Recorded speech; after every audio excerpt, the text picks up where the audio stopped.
Hi, it's Leslie with another episode of What Agents Fear Telling You, and today's topic is what buyers say versus what agents hear. So imagine yourself, you're pre-qualified, you've got all your money lined up, and you're ready to go look at houses because you want to buy. So you walk into the first house and make a beeline for the collectible cabinet and go, "Honey, look, they've got the same Yadro bride and groom that the Smiths have. How cool!" And your agent's thinking, you'd rather be at an episode of Antique Roadshow than out looking at houses. You're so giddy, over-the-top excited about looking at other people's stuff, you haven't quite realized that the reason we're here looking at this house is so you can try to imagine your stuff in the house and see how it works for you.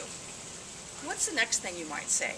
Well, you might go outside and go, "The yard is so small."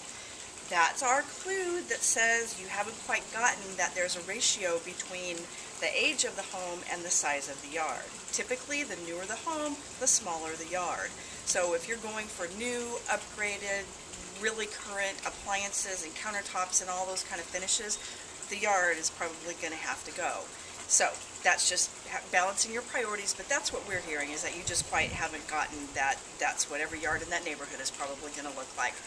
What's another thing you might say? You might say, "Why are they selling?"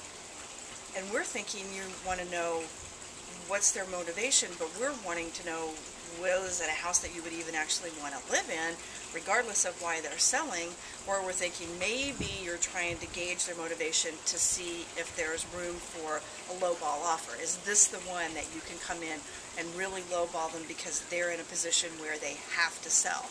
So that's kind of what we're thinking. What's another thing that you might say? You might say, "Oh, the kitchen's too small, it's too dark, and it's not connected to the family room." You know what? Great. That means you know exactly what you want. That's what we are hearing when you make statements like that. That means you're focused, you know what you don't like, and we can put that on the list and eliminate those kinds of homes. And that's perfect. You're on the road to being a ruthless buyer, which is what you need to be in this market. What's something else that you might say? How about, how long has it been on the market? That kind of goes back to, why are they selling? Does it matter how long it's been on the market, or are you thinking what's wrong with it? If it's been on the market for 100 days and it's still not sold, there's got to be something wrong with it, is what is probably going through your mind. What's another thing that you might say? You might say, "How many more do we have to look at?"